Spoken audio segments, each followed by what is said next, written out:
Dieu. Amen. Gloire au Seigneur. On se lève ensemble. On va lire debout les Saintes Écritures. Debout, Sainte Cohorte. Alléluia. Gloire au Seigneur. Le chant de septembre.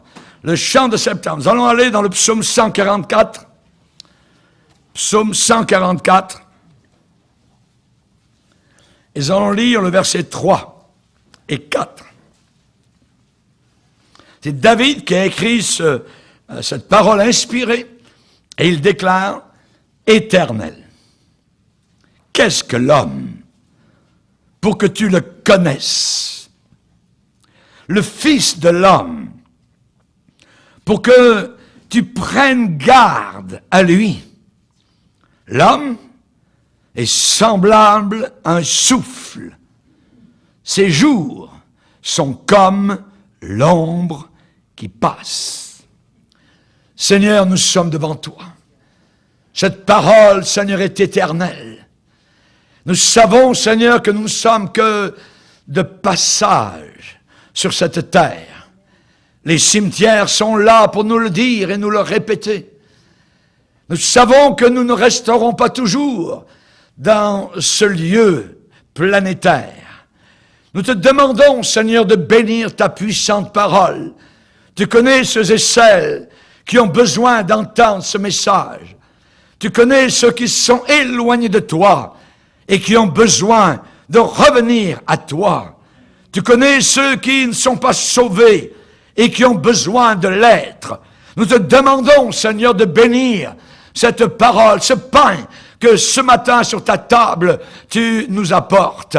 Aide-nous, Seigneur, à ne pas recevoir cette parole comme étant uniquement la parole d'un homme, mais nous voulons la recevoir et l'accueillir comme étant ta parole, la parole du Dieu vivant, la parole du Dieu éternel, dans le nom puissant, dans le nom merveilleux, le glorieux de Jésus-Christ de Nazareth, le maître de l'univers, la lumière du monde, Jésus-Christ. Amen. Et tout le peuple dit Amen. Amen. Gloire à Dieu. On peut s'asseoir, frères et sœurs. Qu'est-ce que l'homme? Pour que tu le connaisses, le Fils de l'homme, pour que tu aies des égards envers lui. David va dire, l'homme est semblable à un souffle. Pouf. Ses jours, même nombreux, sont comme l'ombre qui passe. Regardez l'ombre, elle passe chaque jour et dans la soirée. Un écrivain américain, Anderson Maxwell, a écrit un jour une très belle ballade, un poème lyrique, et j'aimerais vous en lire quelques phrases. Écoutez bien ces phrases. Le refrain déclare « Oh oui, encore beaucoup, beaucoup de temps, de mai à décembre. Mais les jours raccourcissent rapidement quand on arrive à septembre. Quand le temps de l'automne enflamme et fait rougir les feuilles des arbres, on n'a plus beaucoup de temps à attendre. Oh oui, les jours diminuent à quelques-uns. Septembre, novembre. Mais ces jours, dit l'auteur, ces jours précieux, je les passerai avec toi. Mais ces jours précieux, je les passerai avec toi. Il parle à sa bien-aimée. L'homme, ses jours sont comme l'ombre qui passe. C'est ce que David déclare.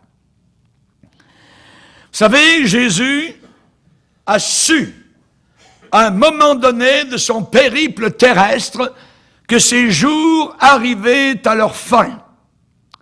Et la Bible dit dans Jean 13, Jésus, sachant que son heure était venue de passer de ce monde-ci au Père, mit le comble à son amour envers ses disciples. Tout cela pour vous dire qu'il y a toujours un compte à rebours. Ce sens de finalité, ce sens de fin, ce sens de terminaison amène et nous fait poser une dernière question. Comment, quand, de quelle manière? Comment vais-je terminer mon passage sur la terre? Quand? Et de quelle façon? C'est Moïse qui a écrit le plus vieux psaume de la Bible et qui dit « Seigneur, enseigne-nous à bien compter nos jours, afin que nous appliquions notre cœur à la sagesse. » À la sagesse. Un jour, ce sera la fin. Tu seras arrivé à ton dernier moment, comme un capitaine qui se sépare de son navire. Ils ont voyagé ensemble, le capitaine et le navire, pendant des milles et des milles marins. Ils ont fendu les flots. L'homme et son bateau, liés ensemble, dans le respect et des mots tendres. Mais, soudain, il est question de minutes et de secondes. Il y a eu entre le capitaine et le navire un partenariat par consentement mutuel qui aurait pu durer bien plus longtemps, qui aurait pu durer indéfiniment. Mais voilà que tout maintenant se termine soudainement et rapidement. Un homme s'accroche au bastingage du navire. Sur le pont, il est là, alors que son navire est en train de s'enfoncer et de couler. Les pensées du capitaine courent rapidement depuis le radar là-haut jusqu'à la barre du gouvernail, de la salle des machines jusqu'au pont supérieur du navire. Ça a été beaucoup de temps ensemble. Ils ont voyagé au travers des tempêtes, ils ont voyagé au travers du soleil, au travers des mers d'huile et des mers déchaînées. Ils ont trouvé ensemble, capitaine et navire, des ports romantiques de la terre et s'en sont réjouis. Mais à un endroit, à une localisation non prévue sur l'horaire, sur la carte marine, sous une latitude imprévue, non indiquée dans l'horaire, le navire est en train de s'enfoncer dans les flots. À une heure non prévue, et les instants diminuent de plus en plus. Un homme est seul avec son bateau. Que fait le soldat dans ces moments-là? Sur le champ de bataille, alors que le feu ennemi passe à côté de ses oreilles et que les explosions sont entendues tout autour. Que fait le soldat dans ces moments-là? Le pressentiment est très lourd sur lui. Il ne peut pas enlever, ôter, décoller de lui l'avertissement que maintenant c'est septembre et bientôt novembre. Et les moments diminuent de plus en plus. Les anniversaires repassent rapidement dans l'esprit de ce soldat. Il a des dernières paroles, des souhaits qui se forment dans son esprit. Il y a une galerie de visages qui se pressent dans ses pensées, en gros plan. La sueur, les nerfs qui sautent à fleur de peau laissent place maintenant au calme. Et ce qui sera, sera. Après une longue réflexion, il y a une lettre écrite avec un bout de crayon sale sur un morceau de papier froissé. Les mots n'ont peut-être pas la bonne orthographe, mais le message est pur, le message est clair, le message est sanctifié par les larmes qui maculent le morceau de papier froissé. Ils seront un souvenir laissé, peut-être à côté d'un cadavre. La pensée du soldat, alors que le compte à rebours, le tic-tac est en train de commencer, ça ne lui donne aucun autre choix. Ce livre déclare le sort de l'homme sur la terre est celui d'un soldat. Ses jours sont ceux d'un mercenaire. Quelque part, un certain lieu, un certain endroit, vous allez passer vous-même, monsieur, madame, par un examen minutieux. Vous allez vous analyser profondément.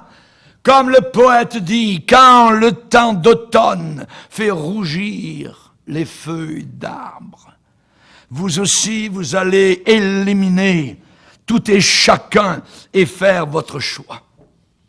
Et le poète continue, et ces jours précieux, je les passerai avec toi. Et ces jours précieux, je les passerai avec toi, répète-t-il. Allez-vous passer ces jours précieux avec le diable ou avec le Seigneur? Ce qui vous reste. Le calendrier vous avertit. Vous êtes dans le dernier quart. Vous allez passer de la bravade, de la fanfaronnade, aux désirs les plus profonds de votre âme. Ce ne sera plus la vantardise. Non, non, non. Vous allez voir certainement. Rappelez-vous ce qui a été dit à un homme qui est descendu en enfer depuis la planète Terre. Rappelle-toi que tu as eu tes plaisirs pendant ta vie. C'est écrit, pendant ta vie sur la terre. Et maintenant tu souffres pour l'éternité. Maxwell Anderson a écrit dans son classique, « Quand tu rencontreras les jeunes gens de bonheur, le printemps, ils te feront la cour avec des chants et des rimes. Ils te courtiseront et te flatteront avec de belles paroles et une bague magnifique qu'ils te proposeront. Mais si tu examines les biens qu'ils apportent, ils ont très très peu à offrir, sauf des chansons qu'ils chantent et beaucoup de temps à perdre, Mais j'aimerais vous dire que pour nous, il n'y a plus beaucoup de temps à perdre.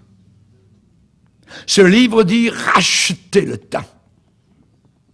Car les jours sont mauvais. Nous vivons une époque mauvaise, méchante, impure, sale, blasphématoire, qui lèvent leurs petits poings contre le Dieu éternel. Il n'y a pas beaucoup de temps à perdre. Rachetez le temps car les jours sont mauvais, alors que le septembre de ta vie est en train de s'en venir. Qu'est-ce que tu veux faire? Tu veux faire la paix. Tu veux faire la paix. Tu veux dire des choses. Tu veux dire des choses que tu aurais souhaité dire il y a longtemps. Tu ressens le besoin de mettre ta maison en ordre. De mettre ta maison en ordre. Ne te vante pas du lendemain, car tu ne sais pas ce que le lendemain peut enfanter. La remise à plus tard, on verra plus tard. Non, non, non, non, non. C'est une très mauvaise pensée. Très mauvais. Mais tu n'as aucun argument. Les jours raccourcissent. Les jours raccourcissent. Tu es à ton septembre. vous et moi, nous faisons toujours face au mot fin. Terminé. Dans un examen, le professeur dit, terminé, levez les crayons, c'est fini, le temps est achevé. Regardez l'horloge, c'est fini. Non, c'est fini. Ramassez les copies. Terminé. Ça peut arriver très rapidement. Oui, les jours diminuent à quelques-uns. Septembre, novembre. Pas beaucoup de temps à perdre. Mets ta maison en ordre. On va lire un passage dans Psaume 39.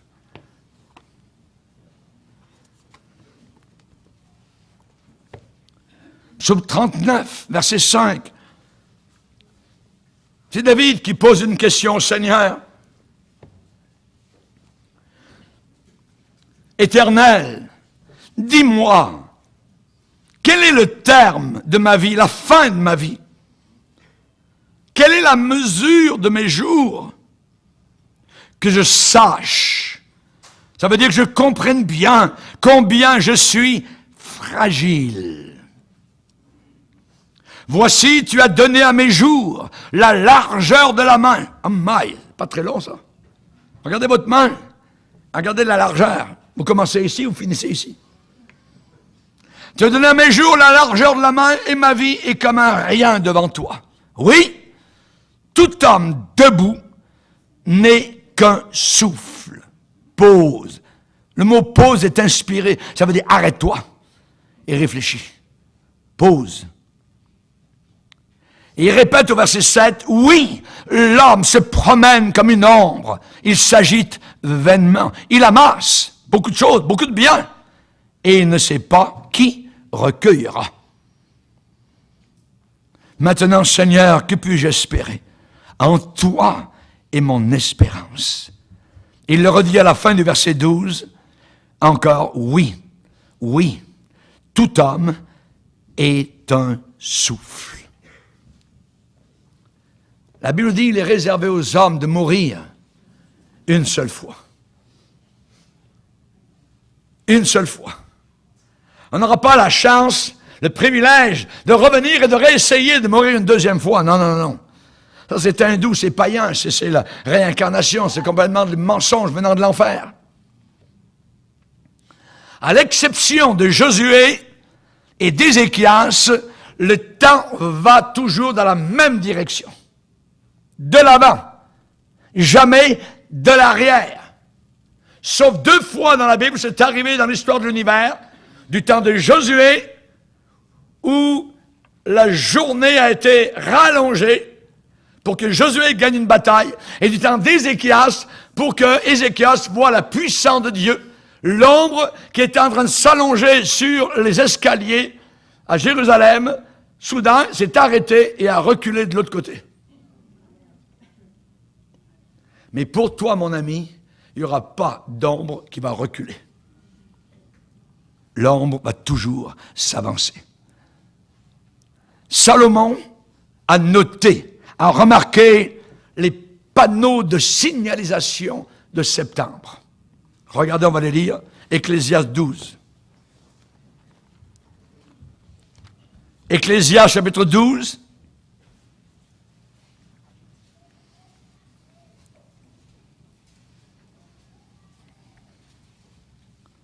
Ecclésiaste, juste avant le Cantique des Cantiques et juste après le livre des Proverbes. Psaume, Proverbe, Ecclésiaste. 12. Jeune homme. Hey, jeune homme, jeune fille, jeune femme, réjouis-toi dans ta jeunesse. Vas-y, livre ton cœur à la joie pendant les jours de ta jeunesse. Marche dans les voies de ton cœur et selon les regards de tes yeux. Convoite, couche, découche, fais ce que tu veux, saute, roule, rock. Mais sache que pour tout cela, Dieu t'appellera en jugement. Verset 2. Bannis de ton cœur le chagrin, éloigne le mal de ton cœur, car la jeunesse et l'aurore sont vanité. Vanité. Mais souviens-toi de ton Créateur pendant les jours de ta jeunesse, avant que les jours mauvais arrivent et que les années s'approchent, où tu vas dire, je n'y prends point de plaisir. Les signes, les panneaux indicateurs de septembre. Regardez-les, on commence à les voir. Je n'ai aucun plaisir à vivre sur la terre. Les années peuvent s'accumuler, aucun plaisir. Je n'y prends pas de plaisir. Avant que s'obscurcisse le soleil, tu vas considérer que le soleil est bien moins lumineux qu'auparavant. La lumière, la lune, les étoiles brillent bien moins. Et que les nuages reviennent après la pluie, le temps où les gardiens de la maison tremblent. Tes bras et tes jambes commencent à shaker. C'est un signe de septembre. Signe de septembre. Ensuite, où les hommes forts se courbent, ta colonne vertébrale commence à pencher. Les hommes forts se courbent. Où celles qui moulent s'arrêtent parce qu'elles sont diminuées. Tes dents, celles qui moulent, sont diminuées. Tu passes chez ton dentiste et dis, « Oh, madame, vos dents sont en train de diminuer. » C'est signe de septembre. Celles qui moulent s'arrêtent parce qu'elles sont diminuées. Ou ceux qui regardent par les fenêtres sont obscurcis. Tes yeux, ceux qui regardent par les fenêtres, tes yeux sont obscurcis. Il faut retourner, il y a tout ça, chez l'oculiste, tout ça. Regarde, votre vue a donc bien diminué, madame.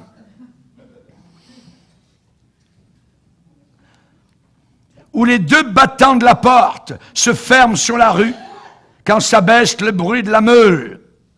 Ça veut dire tes oreilles, les battants de la porte, paf. Voyez, les battants de la porte se ferment sur la rue, t'entends moins les bruits. Là, il faut aller voir les gens qui s'occupent des oreilles. Ça fait qu'il y a des choses pour les yeux, des choses pour les oreilles, des choses pour visser les jambes ou quoi que ce soit, reconsolider, tout ça. Tout d'un coup, tout est en train de trembler. C'est septembre. C'est ton septembre. Où l'on se lève au chant de l'oiseau. On dort moins. On dort bien moins. Où s'affaiblissent toutes les filles du chant.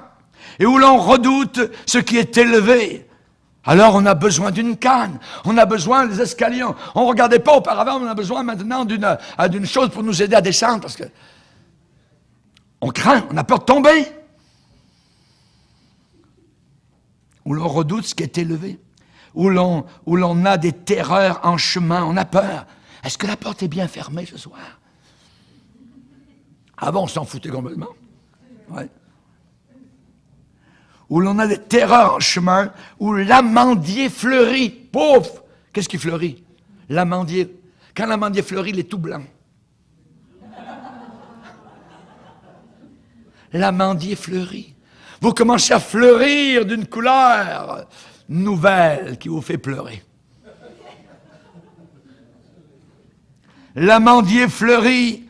Les cheveux blancs, le poil de la barbe. Vite, vous les coupez, parce que vous ne voulez pas qu'on voit les poils blancs.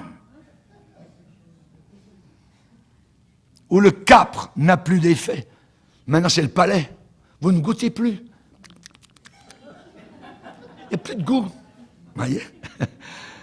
Et regardez bien, que la Bible est vraie. Merci Seigneur pour ta parole. Car l'homme s'en va vers sa demeure éternelle.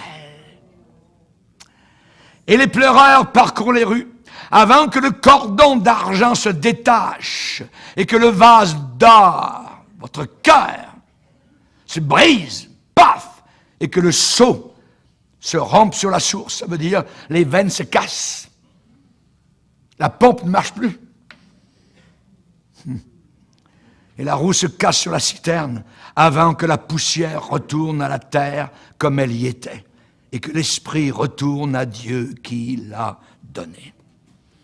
Salomon a remarqué les panneaux de signalisation de septembre. Exactement comme les feuilles d'arbres tombent et marquent les mois d'automne.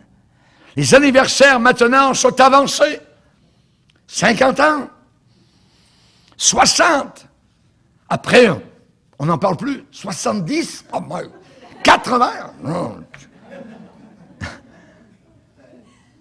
Tout cela est marqué par des pas qui trébuchent, des dents qui manquent, une vision embrouillée, des oreilles sourdes, la difficulté à respirer, des fauteuils roulants, des cannes, des étourdissements.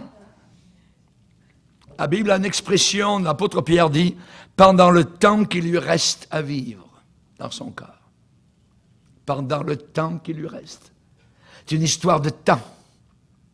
De temps. Le temps est un cadeau de Dieu. Avez-vous dans votre prière déjà remercié Dieu pour le temps? Le temps que Dieu vous donne. Il y a un homme que j'ai rencontré cette semaine, m'a dit, « Pasteur, moi je devrais être mort. » J'ai dit, Dieu vous a donné du temps, monsieur. C'est un cadeau de Dieu. Et il dit avec bravade, oh, moi, je l'ai toujours eu avec moi. Ouais. Il suffit de l'écouter parler, vous savez ce qu'il y a dans son cœur. Dieu lui a donné du temps. Mais ce temps, il faut le prendre ensuite avec sagesse. Dieu nous donne du temps pour nous repentir, pour nous approcher de lui, pour revenir à lui, pour purifier nos cœurs, pour nous sanctifier. Vous et moi, nous ne sommes pas sans aucun panneau de signalisation. Tes jours raccourcissent, le sablier va plus vite. Comment accueillir et comment passer nos jours de septembre? L'apôtre Paul savait que son temps était court. Il a écrit à Timothée en disant, « Pour moi, je sers déjà de libation. Le moment de mon départ de la terre approche. » Ça approche. Je suis plus près maintenant de mon départ que je ne l'ai jamais été. Le moment de mon départ approche. Viens au plus tôt vers moi. C'est le temps, dans ce moment-là, septembre de la vie, de faire l'inventaire. Les Noirs américains chantaient un Negro spiritual qui disait « Regarde là-bas, cette longue route solitaire. Voici là-bas, tout au fond, ton Créateur. » Ton Créateur. Il y a un temps où nous serons largués. Je me rappelle toujours, étant ancien marin, lorsque dans un port, on quittait le port, on regardait du haut du bastingage les ouvriers qui travaillaient sur le quai et qui prenaient les grosses haussières qui étaient attachées à des bites qui retenaient le gros navire contre le quai. Et soudain, ils lançaient ces haussières dans l'eau et le bateau, avec doucement ses moteurs se mettant en marche, s'éloignait du quai. On appelle ça « larguer les amarres ». Il y aura un jour un largage de tes amarres. Tu vas quitter les quais de la terre. Et où vas-tu aller? Où? Chers amis, la Bible dit il y a un temps pour toutes choses. Il y a un temps pour naître. Et il y a un temps pour mourir.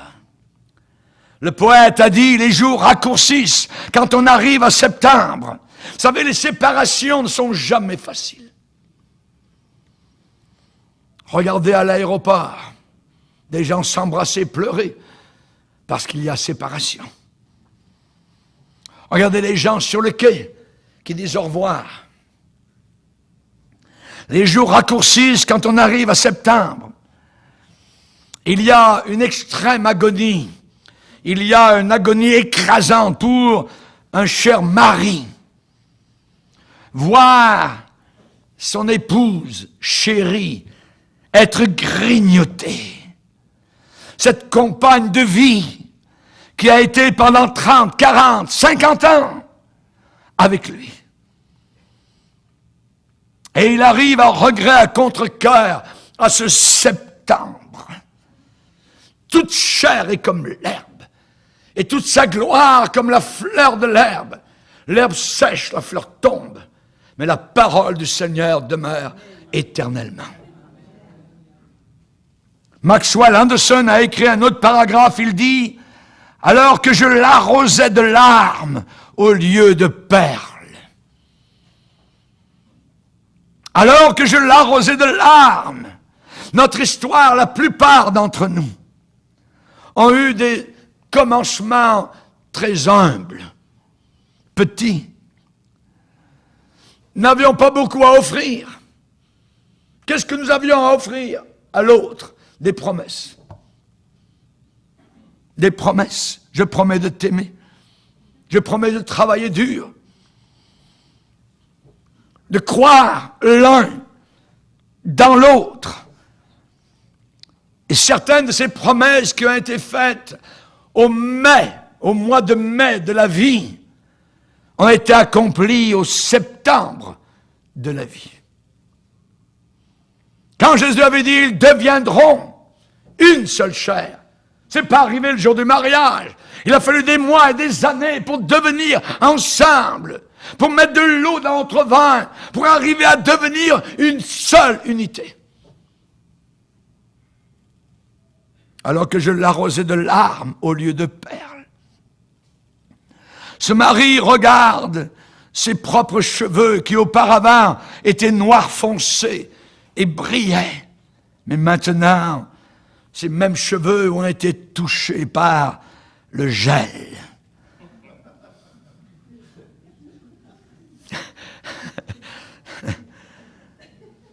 Ils sont devenus couleur mat. Par la souffrance, le grisonnement.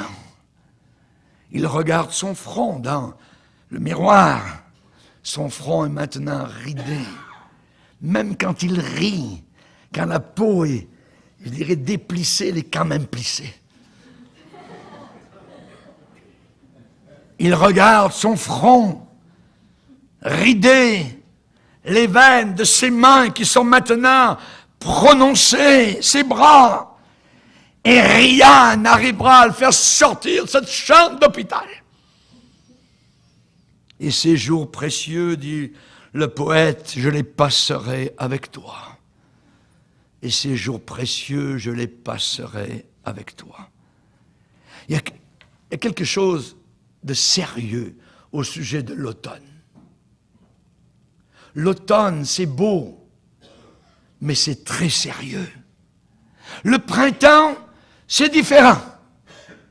Le printemps invite aux gambades. Le printemps invite à ne pas avoir de soucis. Les beaux jours sont devant nous. Le printemps invite à s'ébattre dans les prés. Mais l'automne nous avertit que l'été est fini. L'automne nous avertit que l'été est fini, que la récolte va être rentrée. Jérémie a dit, l'été est passé et nous ne sommes pas sauvés. La moisson est passée et nous ne sommes pas sauvés. L'automne, c'est le temps de régler les comptes, d'arranger nos valeurs. Qu'est-ce qui en vaut la peine? À quoi est-ce que je vais m'accrocher? Quelle affaire qui n'est pas encore terminée et qui a besoin de toute mon attention? Ézéchias a entendu l'homme de Dieu lui dire, arrange tes affaires, mets ta maison en ordre, car tu vas mourir, Ézéchias, même si tu es un roi. Qu'avez-vous fait de votre vie? De votre propre vie? C'est le temps maintenant de regarder. C'est pourquoi Dieu vous donne son septembre, votre septembre. C'est Jacques qui déclare, qu'est-ce que votre vie? Vous êtes une vapeur qui paraît pour un peu de temps et qui ensuite disparaît. Disparaît. À vous maintenant qui dites, aujourd'hui ou demain, nous irons dans telle ville, nous passerons un an, nous trafiquerons, nous gagnerons de l'argent. Vous qui ne savez pas ce qui arrivera demain. Car qu'est-ce que votre vie? Réponse. Vous êtes une vapeur qui paraît pour un peu de temps et qui ensuite disparaît. Vous devriez dire au contraire, si Dieu le veut, nous vivrons, nous ferons ceci ou cela. Il y avait une expression parmi les chrétiens auparavant très commune. On disait Dieu voulant. Dieu voulant. Si Dieu le veut. C'est le temps de regarder. Et ces jours précieux, je les passerai avec toi, Seigneur. Des jours très précieux. Précieux. Manassé était un jeune roi en Israël. Il est arrivé un jour à son septembre. Il avait passé son mois de mai, sa jeunesse, avec insouciance, avec une imprudence totale, irréfléchie, frivole. La Bible dit, il ne se souciait pas de connaître Dieu. Et le Nouveau Testament nous dit, parce qu'ils ne sont pas souciés de connaître Dieu, Dieu les a livrés, les a abandonnés, give them up, à leur passion, à leur sexualité, à leur impudicité, à leur mensonge. Manassé est arrivé au trône à l'âge de 12 ans. Il a régné 55 ans. Pensez. Et la Bible dit, il fit ce qui est mal aux yeux de l'Éternel. Un profane. Il a vulgarisé le temple, a profané le temple. Il a fait passer ses propres enfants par le feu. Il les a offerts aux démons dans la vallée de Hinnom. Imaginez. En plus, dans le temple de Dieu, il a placé une image taillée d'une idole qu'il avait faite à l'intérieur du temple de Dieu. Le rapport nous dit que Manassé fut la cause que Juda et les habitants de Jérusalem s'égarèrent et firent le mal, plus que les nations païennes que l'Éternel avait détruites devant les enfants d'Israël. Que celui qui a des oreilles entende bien ce que le Saint-Esprit est en train de dire ce matin. Il a ignoré, Manassé a ignoré totalement les avertissements de son mai à septembre. Il est dit, l'Éternel parla à Manassé et à son peuple, et ils n'y firent pas attention. Quand Dieu vous parle, vous pouvez mettre cette voix de côté si vous le désirez. Il a ignoré les avertissements. La chute a été très rapide. L'écroulement, l'éboulement, l'effondrement. Il est dit, le roi d'Assyrie vint dans son pays, l'a saisi, le mit dans les fers, lui a fait un petit trou dans le nez, a mis une boucle et l'a emmené comme un animal à Babylone. Il l'a mis en prison. Il le lia avec des chaînes d'airain et il l'a emmené à Babylone. Derrière les barreaux de la prison, Manassé a eu le temps de réfléchir et de penser. Et le croiriez-vous? Cet homme un jour s'est mis à genoux dans sa prison devant le Dieu de ses pères. Il a demandé pardon à Dieu. Et le texte nous dit, et Dieu, se laissant fléchir, lui pardonna. Et le ramena dans son pays. Un jour, il a vu la porte de sa prison s'ouvrir. Vous n'avez pas fait ce que Manassé a fait. Ce qui veut dire qu'il y a de l'espoir pour chacun, vous qui m'écoutez. Alléluia. Il a réfléchi sur ses parents. Il a réfléchi sur ses grands-parents. Il a réfléchi sur son père, Ézéchias, qui était un bon homme de Dieu. Et un changement est venu sur Manassé. Il est dit, quand il fut dans la détresse, il implora l'Éternel, son Dieu. Il s'humilia profondément, pas en surface, profondément devant le Dieu de ses pères. Il n'a pas simplement dit une petite prière, « Je te demande pardon Seigneur, tout ça, oui, j'aurais pas dû, tout ça, mais... » Puis à recommencer ensuite. Non. Il s'est humilié profondément. La charrue du Saint-Esprit, son soc est descendu profondément dans son cœur pour déterrer la poubelle, pour que son cœur vienne en pleine lumière et montre toute la laideur qu'il avait à l'intérieur. Avant d'être humilié, je m'égarais. Maintenant, j'observe ta parole. Alléluia. Dieu a entendu et a approuvé la prière du pécheur. L'Éternel se laissant fléchir. Ce sont des mots de la Bible que je n'oublierai jamais. L'Éternel se laissant fléchir devant une prière d'humiliation profonde. Dieu n'est pas insensible. L'Éternel, se laissant fléchir, exauça ses supplications et le ramena à Jérusalem dans son royaume. Que pensez-vous qu'il a fait quand il est revenu? La Bible dit qu'il a fait disparaître de la maison de l'Éternel les dieux étrangers et l'idole. Il renversa tous les autels qu'il avait bâtis sur la montagne de la maison de l'Éternel et à Jérusalem. Il les jeta en dehors de la ville. Dans ta vie, il y a des verbes d'action qui doivent se réaliser, faire disparaître, renverser, jeter dehors. Alléluia! Alléluia! Samson a ignoré son mai à septembre. Il a ignoré totalement. La génération de Noé entière a ignoré leur mai à septembre. La patience de Dieu était en train de s'allonger avant que la catastrophe mondiale n'arrive. Devant nous, des millions et des milliards de personnes vont mourir. C'est un temps de patience de Dieu. Si on ignore notre mai à septembre, alors il plus rien n'y fera.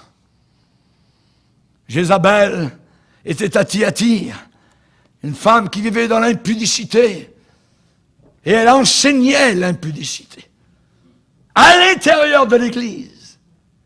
Et le Seigneur de venir avec les yeux de flamme et de dire, je lui ai donné du temps pour qu'elle se repente. Elle ne veut pas.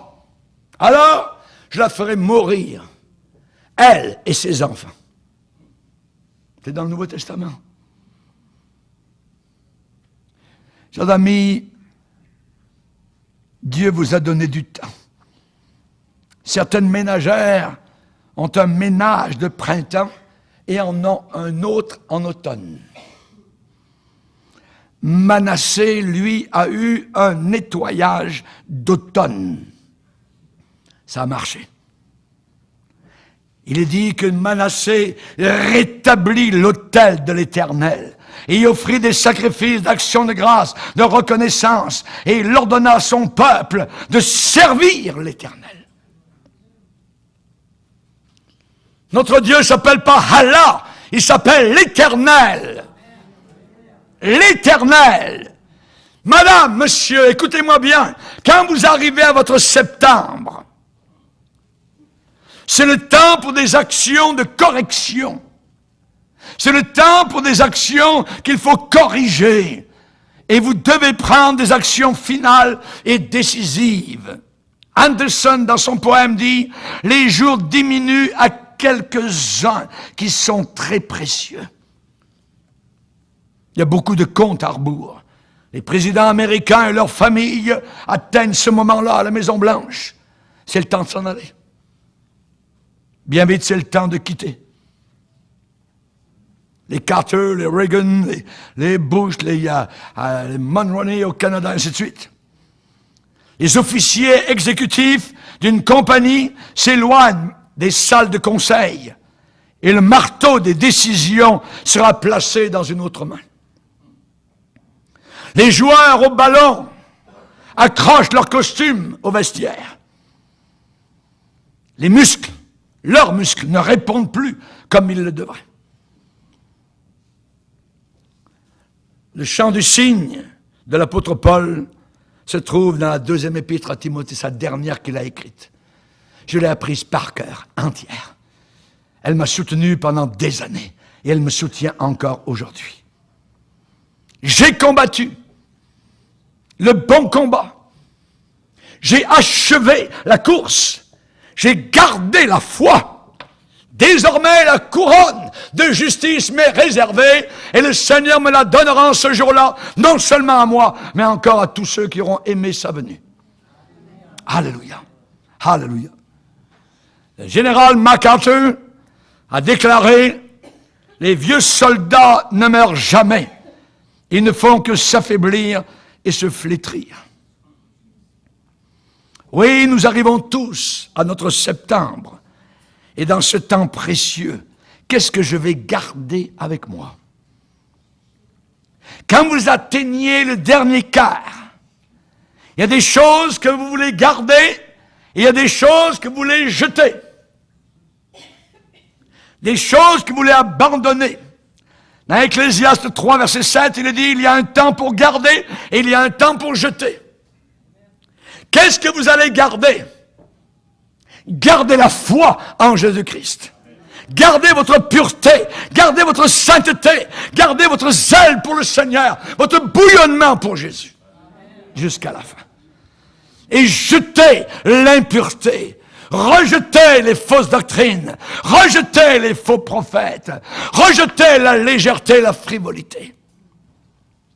Jésus a ressenti cela envers les 12. Ils étaient ses vétérans. Et la pensée de s'en séparer tordait son cœur, étreignait son cœur divin. Il s'est approché un jour très proche de eux. Et la Bible dit que Jésus mit le comble, top niveau, le comble à son amour pour eux, sachant que son heure était venue de passer de ce monde au Père. J'espère que l'on pourra dire cela de vous. Mit le comble à son amour. Et vous ne le pourrez pas. Si vous avez brisé votre foyer, si vous avez brisé votre mariage, si vous avez trahi la confiance de vos associés d'affaires, si vous avez piétiné sur vos rêves de jeunesse et les idéaux que vous aviez pris au collège, vous ne le pourrez pas. Si vous avez gaspillé votre force et vos occasions au travers d'une vie dissolue de débauche, Manassé s'est humilié profondément. La Bible parle de certains qui auront des maladies vénériennes et proches de leur fin, ils vont gémir. La Bible dit proches de leur fin, proches de leur fin. Et ils vont dire, oh, si j'avais su. Peut-être vous souhaiteriez que votre septembre ne soit jamais arrivé. Jérémie a dit, l'été est fini, fini, et nous ne sommes pas sauvés. Es-tu sauvé? Alléluia. Anderson a écrit encore beaucoup de temps, de mai à décembre. Mais les jours raccourcissent rapidement quand on arrive à septembre. Quand le temps d'automne enflamme les feuilles d'arbres, il n'y a plus beaucoup de temps à attendre. Oh, les jours diminuent à quelques-uns, septembre, novembre, mais ces jours précieux, je les passerai avec toi. Plusieurs aujourd'hui sont à ce point-là. Vous allez faire face à l'éternité. Prépare-toi à rencontrer ton Dieu.